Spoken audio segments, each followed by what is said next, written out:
প্রিয় দেশবাসী এবং মিডিয়া কর্মী ভাই বোনেরা, আসসালামু আলাইকুম। আসলে আমাদের শরীফ উসমান হাদি ক্লাব মঞ্চের মুখপাত্র, তাকে উন্নত চিকিৎসার জন্য একটু আগে এবার কেয়ার হসপিটাল থেকে সিঙ্গাপুর জেনারেল হসপিটাল নিউরোসায়েন্স ইনস্টিটিউটে রেফার করা হয়েছে এবং উন্নত চিকিৎসার জন্য তাকে এয়ার অ্যাম্বুলেন্সে করে দেশের বাইরে নেওয়া হচ্ছে। এবং আমরা তার শারীরিক অবস্থা জানার জন্য এখানে যে মেডিকেল বোর্ড আছে সেই মেডিকেল বোর্ডের সাথে কথা বলেছিলাম এবং তারা জানিয়েছে যে তার কন্ডিশন আগের মতো স্ট্যাটিক আছে এবং কোনো অবনতি হয় নাই। তার পালস 69 ছিল, ব্লাড প্রেশার 100/60 ছিল এবং অক্সিজেন স্যাচুরেশন 99।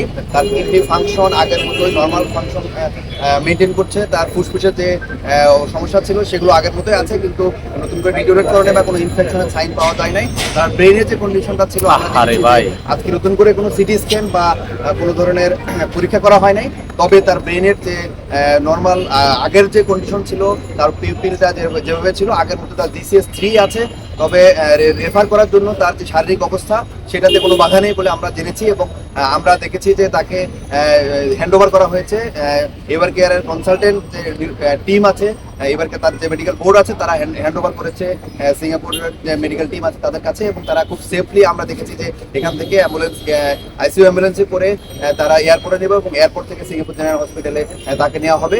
এবং আমরাও ওখানে সিঙ্গাপুর জেনারেল হসপিটালে ডক্টরদের সাথে কথা বলেছি। আমাদের কমিটি যারা আছে তারা বলেছেন যে ওইখানে উন্নত চিকিৎসা নিতে আমাদের আসলে দেশের সাথে খুব বেশি হয়তো পার্থক্য হবে না, তবে আমরা দেখেছি যে বাংলাদেশের যে ইনফেকশন যে রেট, বিভিন্ন অপারেশন থিয়েটারের যে ইনফেকশন রেট বাংলাদেশেরটা কম্পারেটিভলি বেশি, সিঙ্গাপুরে সেটা কম। এবং আমরা আসার যে কথাগুলো আমরা বলেছি যে এরকম আসলে রোগীর ক্ষেত্রে আসলে নিউরোসার্জিক্যাল আউটকামটা কি হবে। আমরা একজন নিউরোসার্জারি ডক্টর হিসেবে বলতে চাই যে আউটকামের ক্ষেত্রে আসলে আমি যদি ডক্টর হিসেবে বলতে চাই তাহলে হয়তো খুব বেশি আশা আমরা দেখতে পাচ্ছি না। তার নিউরোসার্জিক্যাল যে রেসপন্সটা প্রথম যেভাবে আছে ঠিক এখনো হিসেবে আছে, কিন্তু একজন অ্যাক্টিভিস্ট হিসেবে এবং ফুলের পক্ষে শক্তি হিসেবে আমি দেখছি যে অনেক কিছু মিরাকেল হতে পারে। আমরা দেখেছি এর আগে জুলাই-আগস্ট মাসে ঢাকা মেডিকেল কলেজে আমরা এরকম অনেক রোগীর অপারেশন করেছি, তাদের বুলেট ইঞ্জুরি হয়েছিল, ব্রেনে বুলেট থেকে এক পাশ থেকে আরেক পাশে চলে গিয়েছে, তাদেরও কিন্তু আউটকাম আমরা দেখেছি যে কিছু কিছু ক্ষেত্রে রিভার্স করছে। এবং আমরা দেখেছি কাজল নামে একটা রোগী আমরা অপারেশন করেছিলাম, নিউরোসায়েন্স থেকে তাকে রেফার করা হয়েছে, সে কিন্তু এখন হাঁটাচলা করে। তো এইসব ক্ষেত্রে আমরা আসলে আশা দেখতে পাই যে আসলে আমরা চাই সবাই, এবং দেশবাসীর দোয়া আছে এবং আপনাদের সবার দোয়া আছে যে ওসমান হাদি আবার কামব্যাক করবে ইনশাল্লাহ। আমরা সবাই তার জন্য দোয়া করব এবং তার একটা সুস্থ স্বাভাবিক জীবনে ফিরে আসার জন্য আমরা সবাই প্রত্যাশা করি। তার সাথে তার পরিবারের 2 জন সদস্য যাচ্ছে, তার ভাইয়েরা যাচ্ছে।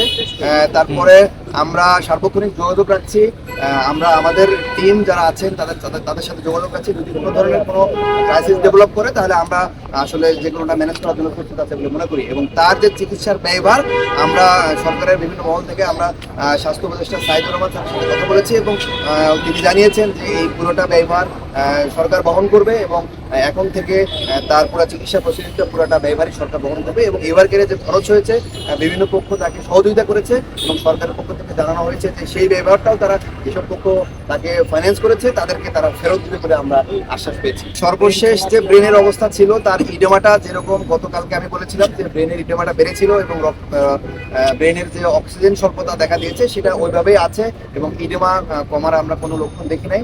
ইডেমা আসলে ব্রেনের যে ইসকেমিক চেঞ্জটা সেটা তো দিনকে দিন আরো প্রমিনেন্ট হয়। আজকে যেহেতু নতুন করে কোনো সিটি স্ক্যান করা হয় নাই, সেহেতু তার আসলে নতুন করে ব্রেনের স্ক্যান না করা গেলে তার ইডেমার কন্ডিশনটা ঠিক আমরা বলতে পারবো না। তবে তার যে সাইন, ব্রেনের ফাংশনের ক্ষেত্রে যে সাইনগুলো আমরা দেখেছি, তার পিউপিল, তার লাইটের রেসপন্স কিনা বা অন্যান্য রিফ্লেক্সগুলো আছে কিনা সেগুলো আমরা আসলে খুব একটা দেখি নাই। তবে আমরা আশা করি তার কন্ডিশন স্ট্যাটিক, সে ফাইট করছে আর কি। আমরা সবাই দোয়া করি তাকে দরকারে বাংলাদেশের জন্য কামব্যাক করা।